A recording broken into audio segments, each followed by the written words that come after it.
Hey everyone, Diana Alt here with another episode of Tip Tuesday, and today we're going to talk about some tips for making sure that you can set and keep your goals. This topic idea came to me from a brilliant leader inside my Facebook community who wants to make sure that they're on top of their goals for the new year. So the tips I'm going to share with you will work for personal goals or they'll work for professional goals, so hope they help you out.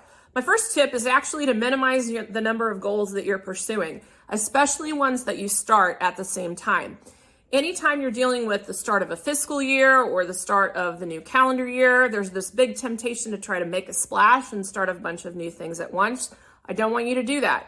Sure, brainstorm all the things you might want to get better at, but then pick a small number of things to start in that first month and then layer in additional goals later. You'll be much more successful.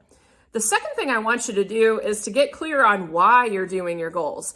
We all know about SMART goals, and if you don't, I'll do another video about it. But I'm not talking about I want to lose 50 pounds or I want to run a marathon. I want you to understand why you are doing the goal.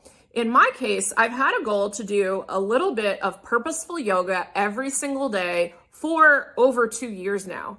And the reason I did it is because I felt very unsteady and I wanted to always make sure that I was keeping at least one promise to myself. So that's the why behind my goal. The third thing I'd like you to do is pick a tool for tracking your goals. This can be anything. It could be a piece of paper. It could be a whiteboard. It could be a system. And then track your goals according to that system. I actually use different systems for different kinds of goals. There's some things I want to make sure that I'm doing every day, and I use an app called Strides for that. And then there's other goals that I use Word documents or maybe use a system for. It doesn't matter what the system is. It matters that you choose something that works for you.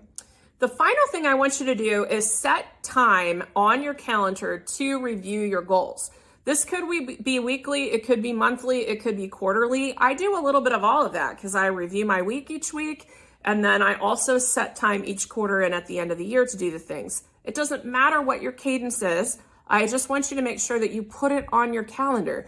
Even if that means that it's 2 hours, one Saturday per quarter, and you've got to do it on your own time, schedule it or it won't get inspected and you won't have the success that you want. Again, the tracking time could vary per goal. Financial goals for me in my business take a little bit more time for me to dig through than, say, figuring out, did I do yoga every day this week? Well, if I spent 2 seconds logging my yoga into Strides, I know that I did my yoga. So that's it for Tip Tuesday. I hope this helps you with goal setting and tracking, and I look forward to seeing you next time.